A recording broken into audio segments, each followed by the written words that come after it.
Donald Trump said Monday that he plans to file a $15 billion lawsuit against the New York Times. It comes a week after he threatened to sue the paper over its reporting of a suggestive note and drawing he allegedly gave to disgraced financier Jeffrey Epstein. The White House has strongly rejected that story as fake.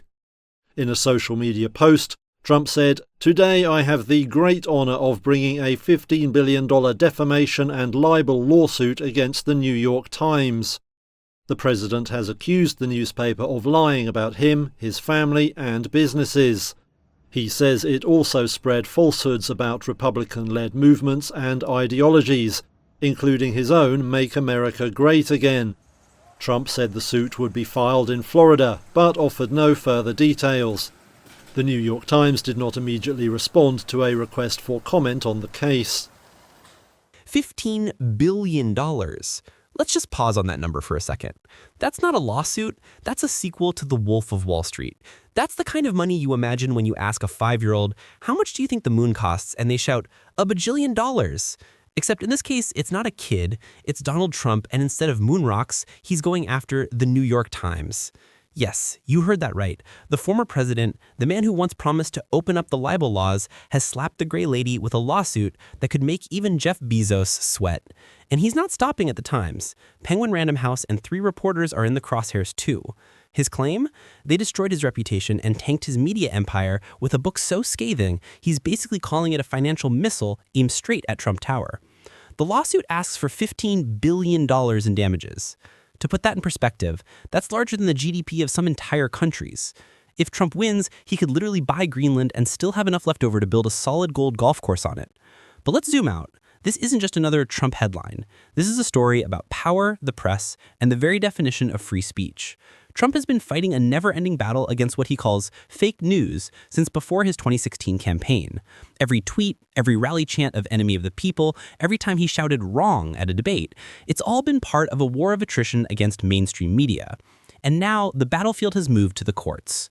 The New York Times, which has stood tall through everything from Watergate to WikiLeaks, suddenly finds itself staring down the financial equivalent of a nuclear strike. On paper, it's about one book and one company's stock price. But in reality, it's about whether a former president can financially bludgeon one of the world's most respected news outlets into silence. So, in true Global Pulse News style, we're not just giving you the headlines, we're breaking this down fact by fact with wit, sharpness, and a dash of sarcasm. Because when someone sues for an amount of money so high, it could pay off your student loans and still fund NASA for a decade, you know there's more to the story. Get ready, because this isn't just a lawsuit. This is Trump vs. the Times, the billion-dollar battle royale. And we've got 10 facts that will blow this case wide open. So let's start where all great Trump stories begin, with the number.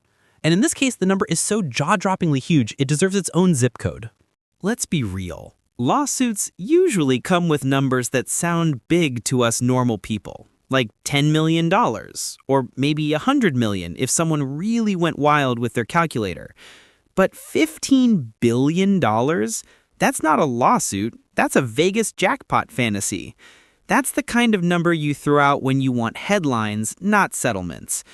Donald Trump is essentially saying, the New York Times hurt my reputation so badly, I want more money than Disney spent on Marvel. And honestly, it's working. Because who isn't clicking on a headline with $15 billion plastered all over it? Now, here's where the math gets even spicier. Trump's team argues that a book published by Penguin Random House, amplified by Times reporting, directly cratered the value of Trump Media and Technology Group, the company behind Truth Social. They're not just saying the book hurt his feelings, they're saying it nuked his stock price, costing investors billions. It's less about defamation and more about economics with a side of courtroom drama. Of course, the skeptics, which include, well, pretty much every legal analyst alive, point out that proving this kind of financial butterfly effect is about as easy as proving your bad mood tanked the stock market. Courts tend to like facts, not vibes. And right now, $15 billion feels less like damages and more like the world's most ambitious GoFundMe. But the money is just the headline. The real meat of this story, it's Trump's long-running grudge match with the media. And trust me, this isn't their first round in the ring. At this point, Trump suing the media is less of a surprise and more of a recurring franchise. Think Fast and Furious, but instead of cars, it's lawsuits. And instead of Vin Diesel, it's Donald Trump shouting fake news at anyone with a microphone. Since the day he descended the golden escalator back in 2015, Trump has been at war with the press. He's called them the enemy of the people, banned outlets from rallies, and turned fake news into a catchphrase that even your aunt now uses when she doesn't like a headline about her favorite celebrity. This lawsuit isn't just about one book. It's the latest chapter in Trump's never-ending battle with the Fourth Estate. What makes this round different is the scale. Instead of firing off angry tweets or blasting reporters at press conferences, Trump is going for the jugular, $15 billion worth.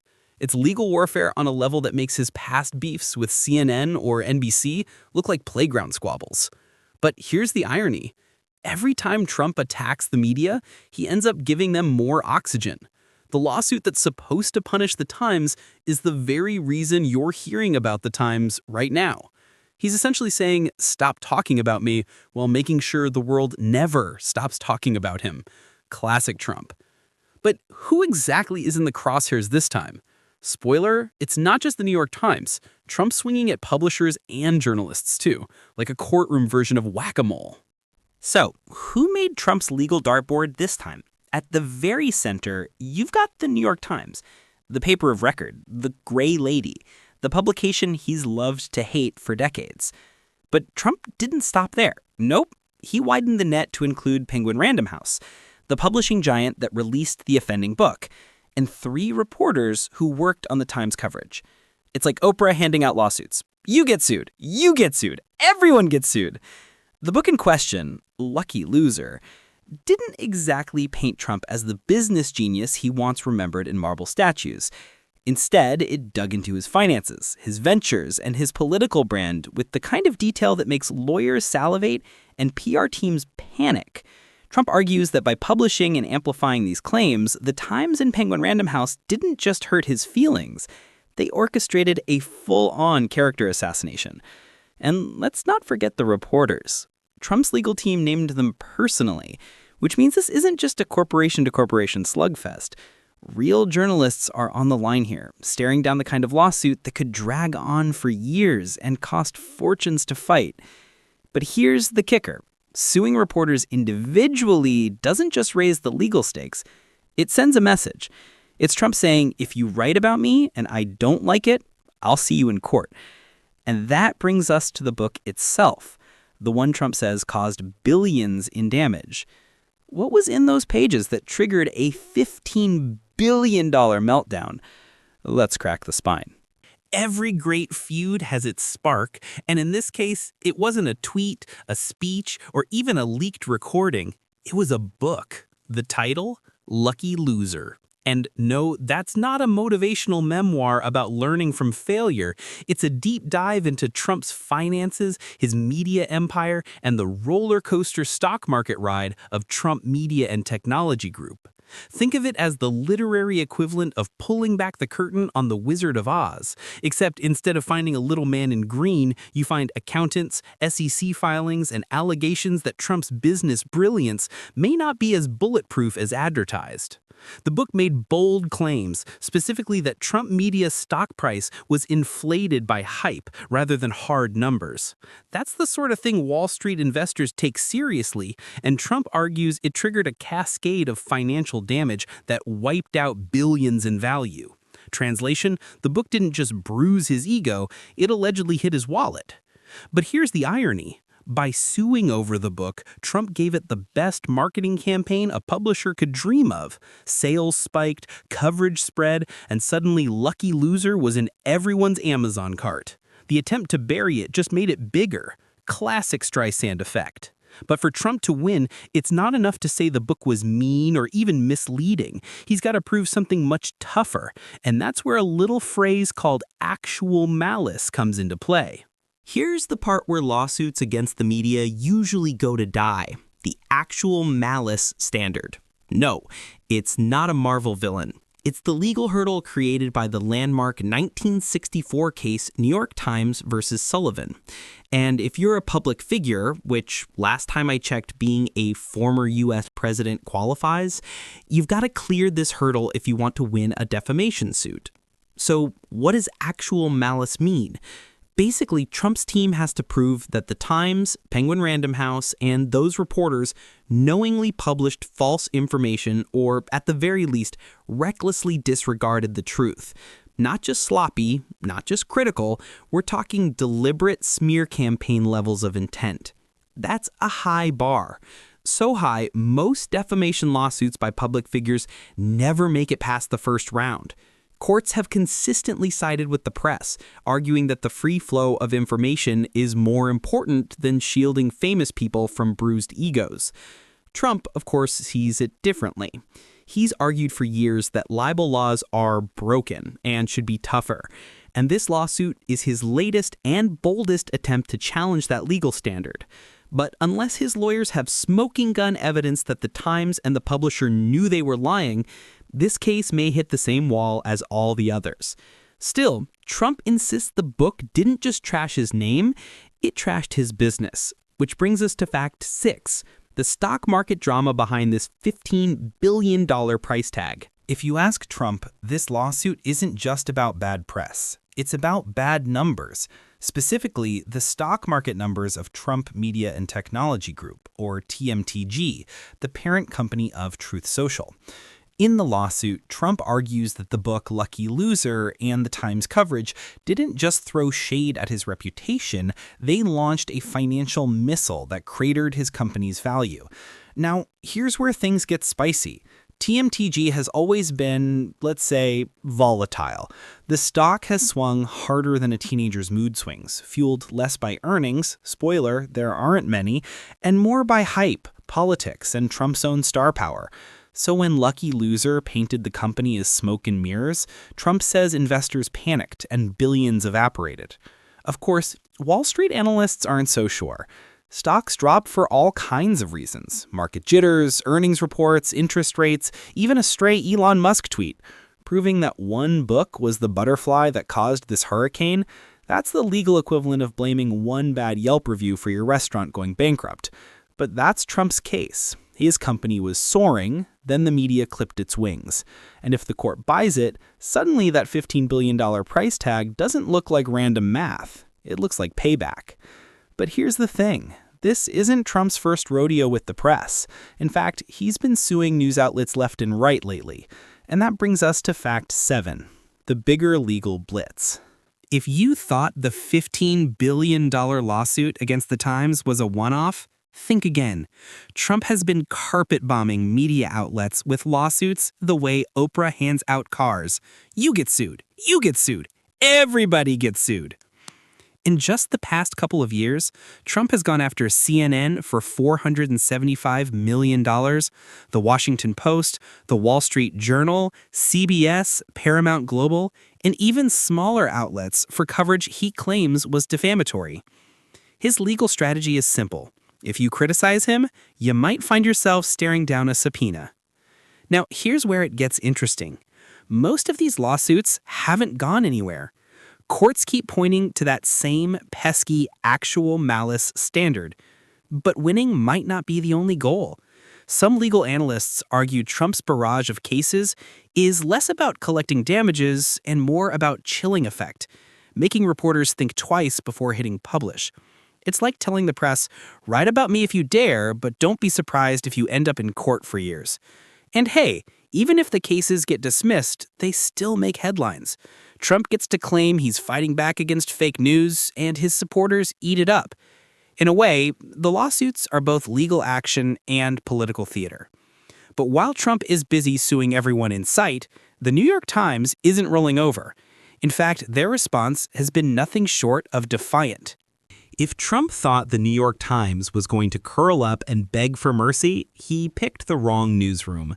The Times responded to his $15 billion lawsuit with all the calm confidence of someone sipping coffee while a tornado passes by. Their message? Bring it on. In a public statement, the Times said the lawsuit is baseless and a direct attack on the First Amendment. Translation, this isn't just about us, it's about the freedom of the press. And that's a fight the Times has been training for since, about 1851. They've gone toe-to-toe with presidents, billionaires, and entire governments, and they're still standing. Their legal team is also pointing to the obvious. Defamation laws in the U.S. heavily favor the press, especially when it comes to public figures. Unless Trump's lawyers can prove that the reporters knowingly lied, the Times is sitting comfortably on the high ground of New York Times versus Sullivan. That's right, the landmark case that set the actual malice standard has their name on it. Good luck trying to beat them with their own precedent. And strategically, the Times isn't just defending itself.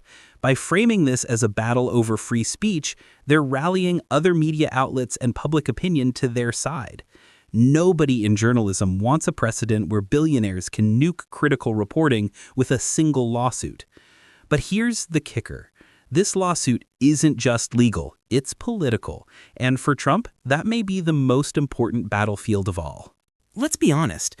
Trump's lawsuits aren't just legal documents. They're campaign flyers in disguise. This $15 billion case against the Times, it doubles as a rallying cry for his base. By suing one of the most recognizable names in journalism, Trump isn't just trying to win in court. He's reinforcing his favorite narrative. The media is out to get me, and I'm fighting back for you. It's political fuel. Every headline about the lawsuit, every TV segment debating actual malice, is another chance for Trump to tell his supporters, see, they're lying about me, and I'm the only one standing up to them. In the court of public opinion, the dollar amount doesn't even matter. It's the image of Trump as the eternal warrior against fake news. And let's not forget 2028. Whether he's on the ballot or just playing kingmaker, keeping the media as his foil ensures he remains at the center of attention. The Times is his perfect punching bag, prestigious, liberal-leaning, and exactly the villain his supporters love to boo. But while this may be a clever political move, the stakes go way beyond Trump. Because if he somehow won this case, the ripple effects on free speech and journalism would be massive. This lawsuit isn't just about Trump, or even the New York Times. It's about whether billionaires and politicians can weaponize defamation law to silence criticism. If Trump were to somehow win, and that's a big if, it could open the door for every powerful figure with a bruised ego to sue the press into submission. Imagine a world where journalists hesitate before publishing tough stories, not because they doubt the facts, but because they fear billion-dollar lawsuits. Investigative reporting on corporations, politicians, and corruption could dry up faster than a desert creek. The chilling effect would be enormous. And here's the twist. Trump probably won't win. Legal experts almost universally say the case is a long shot. But sometimes you don't need to win in court to win the war. By filing the lawsuit, Trump keeps the story alive, keeps the Times in his sights, and keeps journalists wondering if they'll be next. So the bigger picture isn't really about $15 billion at all. It's about power, intimidation, and the fragile line between free speech and financial bullying. And that's why this lawsuit matters far beyond Trump Tower. Because the precedent it could set would affect every newsroom, every reporter, and ultimately, every one of us. And that brings us to the grand finale, the outro. Because at the end of the day, this isn't just about dollars or damages. It's about democracy itself. So here we are, one former president, one of the world's most famous newspapers, a publishing giant, 3 reporters, and a lawsuit with more zeros than your phone screen can fit. $15 billion. That's not just a number, that's a statement, a headline, and, let's be honest, a flex. But let's take a step back. What's really at stake here? Sure, Trump wants money, lots of it. Sure, he wants revenge on the New York Times, which he's treated like his arch nemesis since his first press conference. But deeper than that, this lawsuit is about control. Control of the narrative, control of the media, control of how history remembers him. Because if you can slap the Times with a $15 billion defamation suit, suddenly every other outlet thinks twice before crossing you. And that's where things get dangerous. If Trump somehow succeeded here, it wouldn't just be a win for him, it would be a loss for journalism, for accountability, for democracy itself. Because a free press that's too scared to report is no longer free. It's just wallpaper. Of course, the odds are against him. The actual malice standard is like a legal Mount Everest, and most defamation suits against the media never even leave base camp. Legal analysts are practically rolling their eyes. But here's the genius of it, whether you agree with Trump or not. Winning in court may not even be the point. Winning in the court of public opinion, that's the real jackpot. Think about it. Every article about this lawsuit, every debate on cable news, every headline that screams, "Trump sues for $15 billion," reinforces his chosen image: fighter, victim, warrior against fake news. Even if he loses the case, he wins the narrative. And in politics, sometimes the narrative is worth more than the judgment. So what do we do with all this? We pay attention. Because this lawsuit isn't just about Trump or the Times. It's about the delicate balance between free speech and financial power. It's about whether journalism in America stays bold or starts trembling every time a billionaire pulls out a lawyer. And most of all, it's about us, the readers, the viewers, the voters, deciding whether we want a press that can challenge power or one that's silenced by it. So here's my question for you. Is this lawsuit a righteous fight against reckless reporting, or just another chapter in Trump's never-ending war on the media? Drop your take in the comments. I'll be reading. And don't forget, smash that like button, hit subscribe to @GlobalPulse News, and share this video with someone who thinks defamation law is just courtroom drama. Because the truth, it's bigger than one man, one lawsuit, or one newspaper. This is about the future of the free press and the price tag on democracy.